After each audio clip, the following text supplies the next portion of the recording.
Gold. Es gibt nur wenige Dinge, die uns so anziehen und faszinieren. Ja, also es ist selten und es ist viel Geld wert und es ist halt golden und schwer. Es ist also ein Symbol der deutschen Stabilität. Also mich fasziniert am Gold, dass es an sich immer ein Wert ist, der an sich immer noch mal ein Wert bleibt. Diese eine Barren 400 und 400.000 und ein paar gequetschte. Boah. Was die Menschen am Gold fasziniert, ist sicherlich die hohe Wertdichte des Goldes. Ein sehr kompaktes Metall mit einem hohen Wert. Und das Gold steht ja deswegen auch für finanziellen Wohlstand. Wir haben ein etwas nüchternes Verhältnis zum Gold. Für uns erfüllt Gold zwei Funktionen. Zum einen ist Gold natürlich ein Vertrauensanker für die Werthaltigkeit unserer Bilanz. Auf der anderen Seite ist aber für uns Gold auch Teil unserer Währungsreserven, wie beispielsweise Anlagen in US-Dollar oder anderen internationalen Reservewährungen. New York, Liberty Street. Sitz der Federal Reserve Bank of New York. Sie ist Teil des Federal Reserve System, des amerikanischen Zentralbanksystems. Das Gebäude ist ein Tresor aus Beton und Stahl, hochgesichert, uneinnehmbar. Die Fed in New York ist eine Institution, der Staaten aus der ganzen Welt ihre Goldreserven anvertrauen. Ein großer Teil allen Goldes, gestapelt in Barren zu 12,5 Kilogramm. Auch Deutschland lagert hier Gold. Erstmalig kommen jetzt Teile dieses Goldes von New York nach Frankfurt. Die Prägeabdrücke auf einem Barren geben uns verschiedene Informationen, unter anderem den Feinheitsgehalt eines Barrens. Dieser Barren hier enthält 998,5 Anteile von 1000 Anteilen in Gold, in Feingold.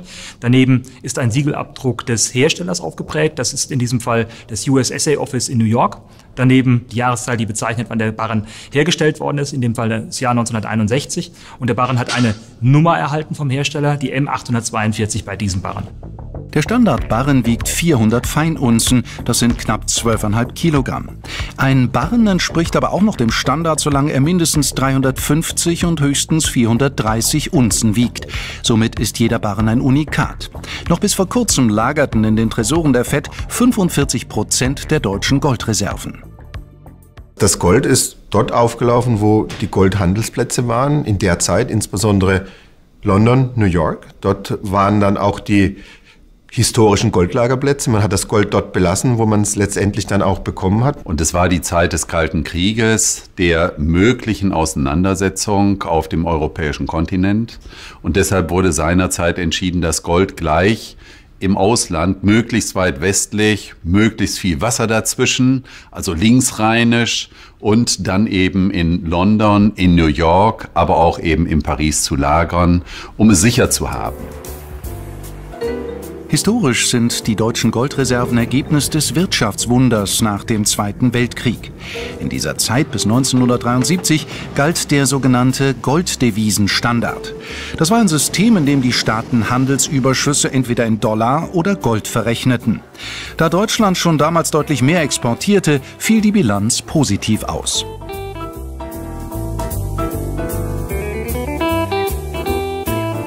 Andere Länder glichen die Bilanz mit Deutschland aus, indem sie unter anderem bei der Fed in New York Gold einlagerten, das in deutsches Eigentum überging. Deutsches Gold wurde also nie aktiv nach New York und die beiden anderen Auslandslagerstätten in London und Paris gebracht. Der deutsche Goldschatz entwickelte sich von 529 Kilogramm im Oktober 1951 bis zum heutigen Tag auf knapp 3400 Tonnen.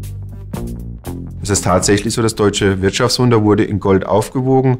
Der Goldbestand ist relativ stabil, seit dieses sogenannte fixe Wechselkurssystem, das Bretton-Woods-System, dann Anfang der 70er Jahre in ein flexibles Wechselkurssystem übergegangen ist.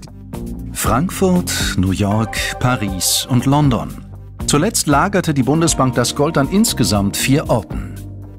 69% des deutschen Goldes befanden sich also im Ausland. Nun wird weiteres Gold nach Deutschland verlagert. Warum? Das Umfeld hat sich geändert. Zum einen ist die geopolitische Lage nun eine andere und zum anderen operieren wir in einer Währungsunion. Das heißt beispielsweise, dass die Reserven, die in Frankreich lagern, nicht in eine andere Währung dort getauscht werden können, weil die Währung für uns alle im Euroraum ja die gleiche ist. Und insofern werden wir in Zukunft Lagerstätten in London haben, in New York haben und in Frankfurt. Nach Abschluss der Verlagerung 2020 werden 50% der Goldreserven in heimischen Tresoren liegen, 37% bei der Fed in New York und 13% bei der Bank of England in London, den wichtigsten Goldhandelsplätzen im Ausland. Der Bestand bei der Banque de France wird aufgelöst. Frankreich gehört zum Euroraum, eine Lagerung zum Währungstausch ist deshalb nicht mehr notwendig. Gut 50.000 Barren müssen also nach Deutschland und das innerhalb der nächsten 6 Jahre. Eine logistisch echte Herausforderung. Primär sind es Sicherheitsfragen, denn jeder Transport ist ein Sicherheitsrisiko, insbesondere auch für die Personen, die die Transporte durchführen. Und deshalb wahren wir nach außen über die Einzelheiten Vertraulichkeiten.